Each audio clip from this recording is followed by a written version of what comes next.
এই মন্দির শখের বাজারে অবস্থিত এবং বড়িশা শখের বাজার বাস স্ট্যান্ডের সামনে জগন্নাথ মন্দির বহুত পুরনো এবং খ্যাত।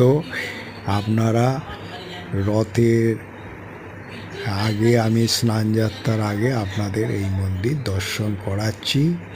জয় জগন্নাথ।